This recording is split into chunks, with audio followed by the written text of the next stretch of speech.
Hey, this is Brooke, functional medicine dietitian specializing in fertility, and this is the Fertility Dietitian podcast, where I help you uncover the barriers that are preventing you from optimizing your fertility and teach you how to work with your body to finally take home a healthy baby. Each week, I will be diving into different topics on fertility and sharing my perspective on physiology, metabolic health, nutrition, and lifestyle approaches that have helped hundreds of couples get pregnant even after years of heartache. My goal is to empower you with the knowledge you need to take back control of your fertility. Happy listening.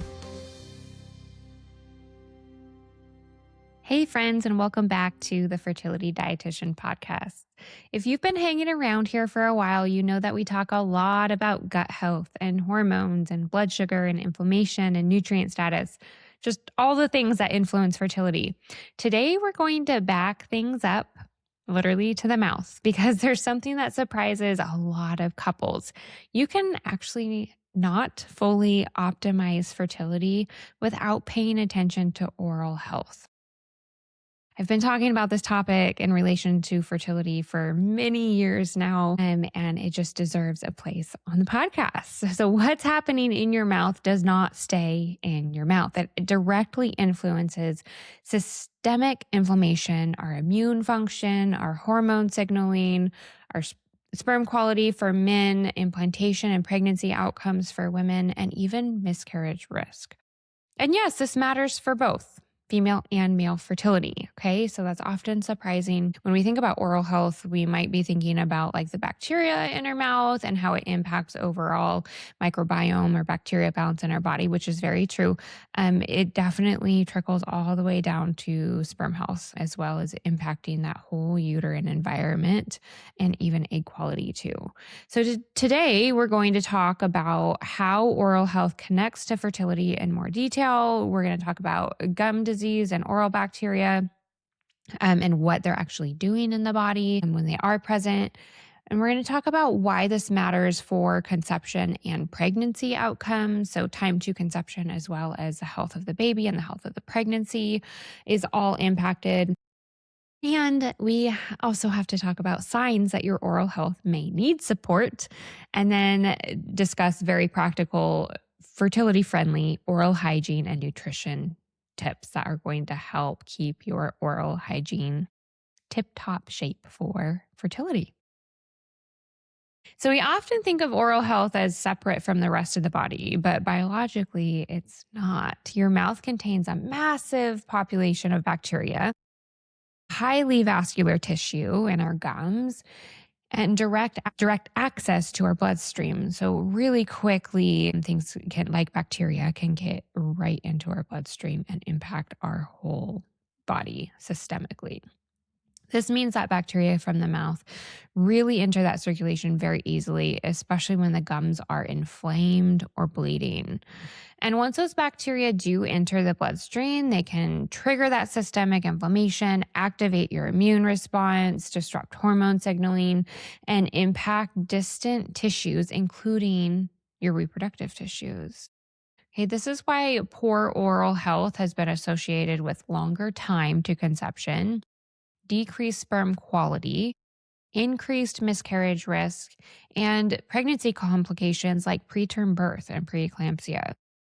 We see this most clearly with gingivitis or periodontitis, which are chronic inflammatory conditions driven by bacterial imbalance in the mouth. Just like the gut, the mouth has its own microbiome, a balance of beneficial and pathogenic bacteria. And when that balance shifts towards more harmful bacteria, the immune system stays activated. Inflammatory cytokines increase. The body diverts resources toward defense instead of reproduction. And this matters because fertility thrives in a low inflammation, well-regulated immune environment. Research shows that oral pathogens have been found in the placenta, in amniotic fluid, and in the uterine environment. And these bacteria can interfere with embryo development, implantation, placental formation. And this is one of the reasons oral health is now considered part of preconception care, not just part of dental care.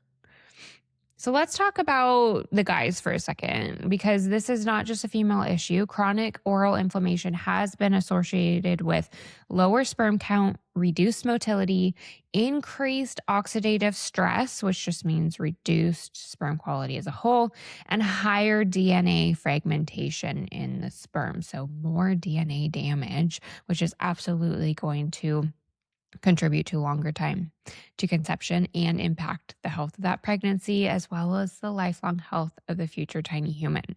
Inflammation and oxidative stress are two of the biggest drivers of poor sperm quality. And remember, sperm are produced continuously, meaning current inflammation matters. If you're working on male fertility but skipping oral health, it's a big missing piece. Okay. So even though we talk about our preconception care period as being about 3 months for both good quality sperm and good quality eggs, um, our inflammation levels impact sperm continuously. So it's not just what you've been doing over the last 3 months. If you develop gum disease or some sort of concern with your oral hygiene, it's going to impact the current sperm that are being stored, as well as those that are working on being produced for future conception. So it's important at all times.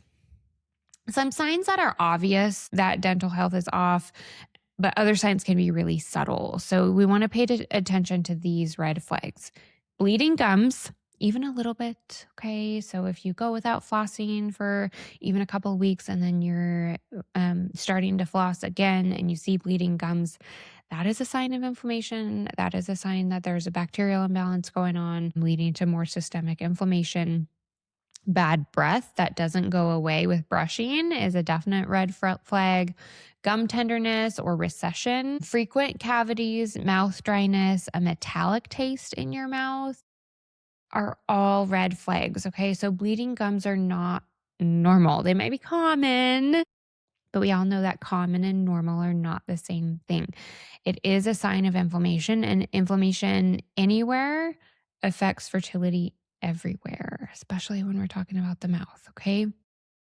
So let's get practical.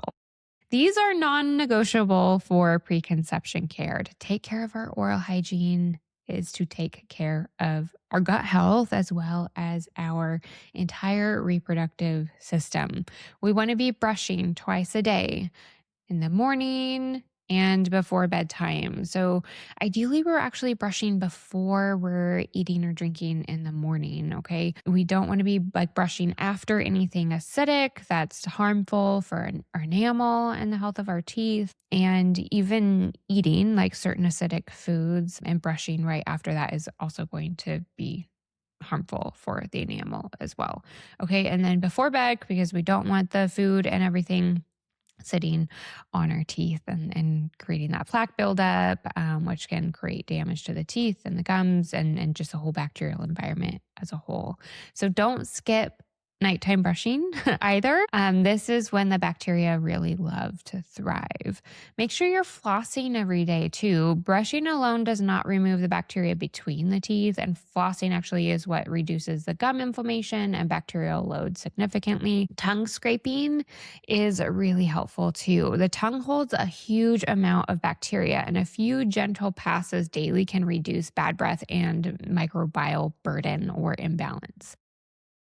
Consider mouth taping at night also. So, if you are breathing through your mouth, it's going to dry out your oral environment and promote bacterial imbalance. Nasal breathing supports saliva flow, as well as just oxygenating our cells, which is so helpful for so many other reasons. But nasal breathing is protective of your oral hygiene as well. And if this is new to you, start gently and always prioritize comfort and safety. Breathing through our nose is definitely favorable for sleep quality as well. We also want to make sure that we're choosing a fertility-friendly toothpaste. So I recommend avoiding fluoride and choosing a toothpaste with hydroxyapatite, which supports enamel health without disruption of the oral microbiome. Risewell is a really great one. Boca is another really great one. As always, work with your dentist to choose the best oral hygiene routine for you. And make sure you are getting those regular checkups with your dentist so they can screen for anything bigger that can't be knocked out with a good at-home oral hygiene routine. Water picks can be another option to chat with your dentist about too, but keeping that oral hygiene top of mind is going to be really supportive of fertility for both you and your husband. All right, so oral health is not just about oral hygiene. It's also about nutrition. Your gums, your teeth, your oral tissues rely heavily on minerals and fat-soluble vitamins as well. Key nutrients for oral and reproductive health include calcium and phosphorus, magnesium and vitamin D, vitamin A, vitamin K2, and zinc.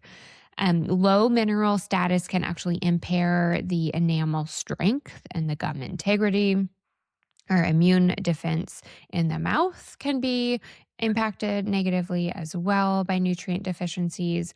And this is one reason that we see oral issues alongside poor digestion and mineral depletion, blood sugar dysregulation, and chronic stress also. A nutrient-dense fertility supportive diet supports both oral and reproductive tissues at the same time. So nutrition still matters. And if you're trying to conceive, this is your reminder to stay consistent with your dental cleanings, address gum disease before pregnancy whenever possible. Make sure you're communicating with your dentist about your fertility goals also. And know that pregnancy itself increases susceptibility to gum inflammation due to hormonal shifts. So going into pregnancy with healthy oral foundation really does matter. Here's a big takeaway. Oral health is fertility health. Your mouth is not separate from your gut. Your immune system doesn't compartmentalize inflammation, and your reproductive system is deeply influenced by what's happening upstream. So if you've been doing all the things for fertility but skipping or skimping on oral health, this may be a missing link. You can start small. Start with the brushing, flossing, scraping, nourish your body with the minerals, support nasal breathing at night, and don't ignore bleeding gums. If it's not going away with regular oral hygiene routine, like your flossing and your brushing and your tongue scraping, see your dentist. Again, add an additional appointment in there. And as always, fertility isn't about perfection. It's about creating a safer, more supportive environment for conception and pregnancy. If this episode was helpful, share it with your partner or your trying to conceive bestie, and I'll see you in the next episode. Thank you for listening to this episode of the Fertility Dietitian podcast. If you enjoyed it, please leave a review to let me know what topics you want more of or less of. If you want to keep learning, subscribe at Apple Podcasts, Spotify, or wherever you listen to podcasts. Check out my website for more info on my private coaching program, Master Your Fertility, or my membership community, Fertility Blueprint. And don't forget my digital store. Come say hi on YouTube and Instagram. See you in the next episode.